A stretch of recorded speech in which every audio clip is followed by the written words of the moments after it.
क्या आपको पता है दुनिया में हर साल 150 बिलियन से भी ज्यादा कपड़े प्रोड्यूस किए जाते हैं, जिसमें से 85% कपड़े कुछ ही दिनों में कचरे के ढेर में जमा हो जाते हैं। ऑयल और गैस इंडस्ट्री के बाद फैशन इंडस्ट्री पॉल्यूशन फैलाने में दूसरे नंबर पर आती है और दुनिया के टोटल पॉल्यूशन में 20% पॉल्यूशन सिर्फ हमारे कपड़ों की वजह से होता है। आज हम देखेंगे हमारे ब्रांडेड कपड़ों के पीछे छुपा हुआ राज, इन ब्रांड्स का हमारे एनवायरनमेंट और सोसाइटी के ऊपर होने वाला इम्पैक्ट, और जानेंगे इन ब्रांड्स के सप्लाई चेन में चल रहे लेबर एक्सप्लॉयटेशन की कहानी। I am so sick of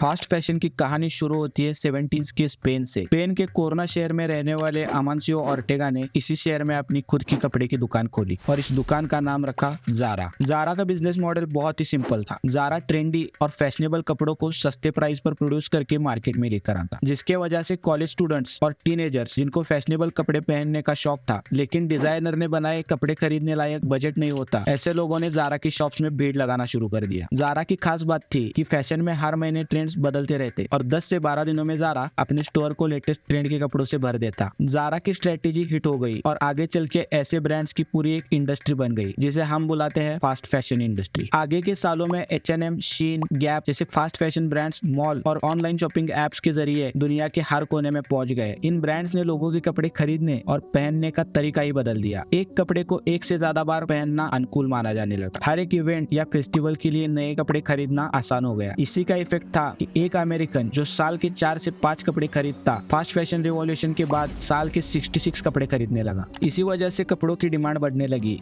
इसी डिमांड को पूरा करने के लिए फैशन इंडस्ट्री हर साल 150 बिलियन से भी ज्यादा कपड़े प्रोड्यूस करने लगी। मतलब पृथ्वी पर रहने वाले हर एक इंसान के लिए 18 कपड़े हर साल। इतने सारे कपड़े प्रोड्यूस करने के लिए इन ब्रांड्स को जरूरत थी बहुत सारे रॉ मटेरियल और नेचुरल रिसोर्सेज की। रॉ मटेरियल के लिए इन ब्रांड्स ने पॉलिएस्टर जैसे सस्ते मटेरियल को चुना और नेचुरल रिसोर्सेज के लिए अपने प्रोडक्शन को ऐसे देशों में लेकर आ गए जहाँ पर एनवायरमेंटल रूल्स ना के बराबर होते हैं। पुराने लोग जो कपड़े पहनते थे उसमें यूज होने वाला कॉटन बनाने के लिए किसान को साल भर मेहनत करनी पड़ती थी, तब जाके कॉटन मिलता था। लेकिन पॉलिएस्टर को किसी भी फैक्ट्री में तैयार किया जा सकता है और जितना आपको चाहिए उतना तैयार किया जा सकता है। लेकिन पॉलिएस्टर के साथ एक प्रॉब्लम है। पॉलिएस्टर को बनाने के लिए लगभग 342 मिलियन क्रूड ऑयल हर साल यूज किया जाता है। उसके बाद पॉलिएस्टर को कलर करने के लिए डाइंग प्रोसेस से भी गुजारना पड़ता है ताकि उससे कपड़े बनाए जा सके। पॉलिएस्टर डाइंग के लिए हर साल 43 मिलियन टन केमिकल यूज किए जाते हैं, जो अगर किसी तरह हमारे एनवायरमेंट में मिक्स हो गए तो बहुत ही डेंजरस हो सकते हैं। इसीलिए हर देश के अपना रूल्स और रेगुलेशंस होते हैं जो इन केमिकल्स को एनवायरमेंट में मिक्स होने से रोकते हैं। लेकिन इन डेवलपिंग देशों में एनवायरमेंटल रूल्स ना के बराबर होते हैं। उसी वजह से डाइंग प्रोसेस के बाद बनने वाला वेस्ट वाटर, जिसमें ये टॉक्सिक केमिकल मिले हुए होते हैं, बिना किसी प्रोसेस के आसपास के नदी या तालाब में छोड़ दिए जाते हैं। ऐसा ही एक इंसिडेंट तमिलनाडु के तिरुप्पुर में भी सामने आया, जहाँ पर लगभग 9000 फैक्ट्रीज है जो गारमेंट्स बनाती है। जब कुछ साल पहले यहाँ से बहने वाली नोयल नदी के पानी को टेस्ट किया गया तो नोयल नदी के पानी में क्रोमियम, लेड, मर्क्यूरी जैसे टॉक्सिक केमिकल पाए गए, जिससे इंसानों को कैंसर जैसी बीमारियां हो सकती है। नोयल नदी के पानी में ये केमिकल्स इतने ज्यादा बढ़ गए हैं कि आसपास की जमीन भी खेती के लायक नहीं बची। ये कपड़े बनाने के लिए भी बहुत ज्यादा पानी का इस्तेमाल किया जाता है। सिर्फ एक टी शर्ट बनाने के लिए 2700 लीटर, तो एक जीन्स बनाने के लिए 10,000 लीटर पानी यूज होता है। फिर भी इसमें से 85% कपड़े सिर्फ 1 या 2 बार पहनकर कचरे में फेंक दिए जाते हैं। इन कपड़ों में यूज होने वाले पॉलिएस्टर के वजह से ये कपड़े पूरी तरह से रिसाइकल या रीयूज भी नहीं किए जा सकते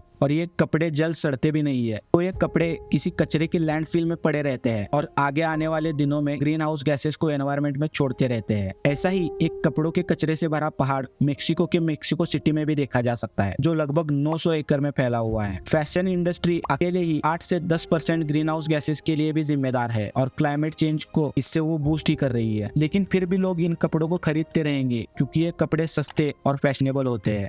फास्ट टर्न अराउंड के लिए इन ब्रांड्स को जरूरत होती है बहुत सारे फैक्ट्रीज और लेबर की, जो दिन रात काम करके जल्द से जल्द इनके लिए कपड़े प्रोड्यूस कर सके। इसी वजह से ये ब्रांड्स अपने 60% कपड़ों का production India, China, Bangladesh, Vietnam, Indonesia जैसे देशों में करवाता है, जहाँ पर कॉन्ट्रैक्ट लेकर मैन्युफैक्चरिंग करने वाली फैक्ट्रीज मिल जाती है। इन देशों में नौकरी के लिए ज्यादा ऑप्शन नहीं होते और बहुत सारे लोग होते हैं जो कम सैलरी में इन फैक्ट्रीज में काम करने के लिए मजबूर होते हैं और इसी मजबूरी का फायदा उठाकर ये फैक्ट्रीज एम्प्लॉयज को मंथली $70 से भी कम कम सैलरी देकर दिन के 14 से 16 घंटे काम करवाती है ताकि प्रोडक्शन कॉस्ट कम की जा सके। बांग्लादेश के एक फैक्ट्री वर्कर को इसके बारे में पूछा तो उसने बताया कि वो रोज सुबह 8 बजे से रात के 3 बजे तक काम करता है ताकि वो इतने पैसे कमा पाए कि जिससे उसका घर चल सके। ऐसी फैक्ट्रीज में बच्चों का काम करना भी बहुत ही कॉमन होता है। 2021 में फैशन रिवॉल्यूशन नाम के एक एनजीओ ने तिरुपुर के एक फैक्ट्री में इन्वेस्टिगेट किया जहां पर उनको 10 से 12 साल के बच्चे काम करते हुए मिले और इन फैक्ट्रीज में इन बच्चों को 10 से 12 घंटे काम करवाया जा रहा था और उसके बदले उनको सिर्फ 3,375 से 4,500 रुपए दिए जाते थे। इन फैक्ट्रीज में वर्क कंडीशन भी बहुत खराब होती है और ऐसी फैक्ट्रीज में एम्प्लॉयज को अब्यूज और हैरेसमेंट का भी सामना करना पड़ता है। इन फैक्ट्रीज में काम करने वाले वर्कर्स के सेफ्टी का भी ध्यान नहीं रखा जाता, जिसके वजह से दुनिया भर में ऐसे फैक्ट्रीज को स्वेट शॉप कहा जाता है। अकेले बांग्लादेश में ऐसी 4,800 से ज्यादा फैक्ट्रीज है जिसमें 30 लाख से ज्यादा लोग काम करते हैं। 24 अप्रैल 2013 के दिन बांग्लादेश के ढाका में राना प्लाजा नाम की एक बिल्डिंग जिसमें ऐसी 5 फैक्ट्रीज थी जिसमें 4,000 से ज्यादा लोग काम करते थे, वो बिल्डिंग गिर गई। इस दुर्घटना में 1,000 से ज्यादा लोगों की मौत हो गई और 2,500 से ज्यादा लोग घायल भी हुए। लेकिन ऐसे एक्सीडेंट के बाद भी ऐसे स्वेट शॉप में काम करने वाले